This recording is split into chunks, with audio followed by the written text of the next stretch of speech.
பிரியமானவர்களே, இயேசு கிறிஸ்துவின் பரிசுத்தமுள்ள நாமத்தில் உங்களுக்கு என் அன்பின் வாழ்த்துக்கள். இந்த லெந்து நாட்களில் நாம் ஆண்டவர் நம்மிடத்தில் எதிர்பார்க்கிறது என்ன என்பதை நம்ம ஒரு குறுஞ்செய்தியாக ஒவ்வொரு நாளும் நாம் தியானித்து வருகிறோம். இன்றைக்கு ஆண்டவர் நம்மிடத்தில் கேட்க விரும்புகிற ஒரு கேள்வியை வேதத்திலிருந்து நான் வாசிக்கிறேன். யோவான் எழுதின சுவிசேஷம் 5ஆம் அதிகாரத்தில் 6ஆம் வசனம், John chapter 5 verse 6ல், படுத்திருந்த அவனை இயேசு கண்டு அவன் வெகு காலமாய் வியாதியை உள்ளவன் என்று அறிந்து அவனை நோக்கி, சொஸ்தமாக வேண்டுமென்று விரும்புகிறாயா என்று ஆண்டவர் கேட்டார். சுகமாக விரும்புகிறாயா? உனக்கு சுகம் அடைவதற்கு உனக்கு விருப்பமா என்று ஆண்டவர் கேட்கிறார். நீங்கள் நல்லா யோசித்து பாருங்கள்.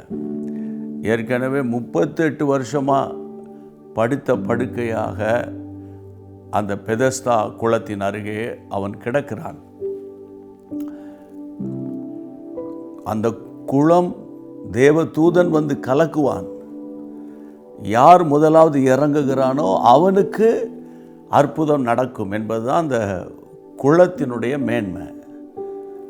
அப்போது இவனை கூட்டி கொண்டு விடுவதற்கு அங்கு யாரும் இல்லாத ஒரு சூழ்நிலையில் 38 வருஷமாக படுத்து கொண்டு இருக்கிறான்.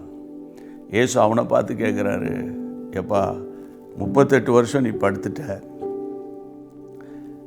எஞ்சி உள்ள காலத்திலாவது நீ உனக்கு சுகம் வேண்டும் என்று நீ விரும்புகிறாயா என்று இயேசு கேட்டார்.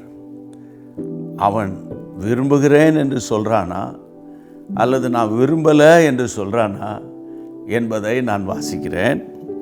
அதற்கு வியாதியஸ்தன், ஆண்டவரே, தண்ணீர் கலக்கப்படும் போது என்னை குளத்தில் கொண்டு போய் விடுகிறதற்கு ஒருவருமே இல்லை.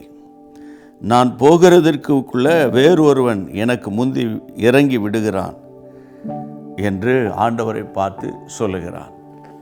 உனக்கு சுகம் வேணுமா வேணாமா? ஒன்று வேண்டும், அல்லாவிட்டால் எனக்கு வேண்டாம். இப்படி சொல்லாமல் அவன் சொல்லுகிறதை நீங்கள் கவனியுங்கள்.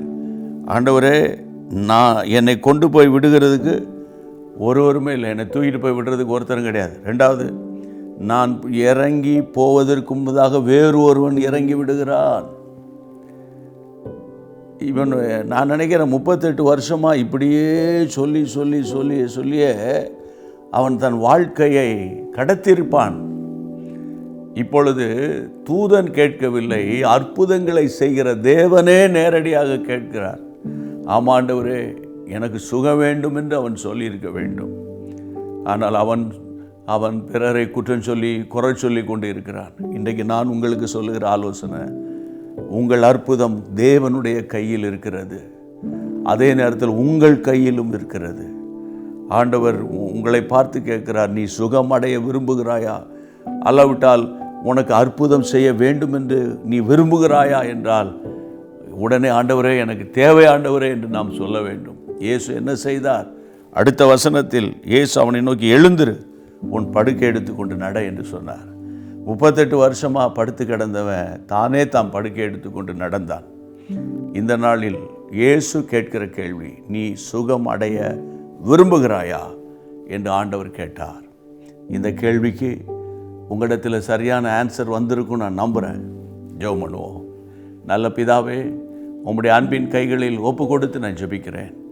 யார் யாருக்கு என்னென்ன அற்புதங்கள், யார் யாருக்கு எந்தெந்த பலவீனங்களில் சுகம், அல்லாவிட்டால் வேறு எந்தெந்த ஆசீர்வாதங்கள் வேண்டும் என்று கேட்கிறார்களோ, ஆண்டவரை கேட்கிற எவனும் பெற்றுக்கொள்ளுகிறான் என்று சொன்ன கர்த்தர் ஆச்சரியமான விதத்தில் நம்முடைய பிள்ளைகளுக்கு அற்புதம் செய்யும். இயேசுவின் நாமத்தில் பிதாவே, ஆமென். God bless you. அன்பான தேவனுடைய பிள்ளைகளே, இச்செய்தி உங்களுக்கு மிகுந்த ஆசீர்வாதமாக இருந்ததென்று நாங்கள் நம்புகிறோம். தொடர்ந்து எங்கள் செய்திகளை கேட்டு கர்த்தருக்குள் ஆசீர்வதிக்கப்பட ஜீசஸ் மீட்ஸ் மினிஸ்ட்ரீஸ் என்கிற எங்கள் யூடியூப் சேனலை சப்ஸ்கிரைப் செய்யுங்கள். மேலும் உங்கள் ஜெப உதவிக்கு எங்களோடு நீங்கள் தொடர்பு கொள்ள வேண்டிய தொலைபேசி எண் 9842252836 மற்றும் 7299546363. Email gpsrobinson@hotmail.com.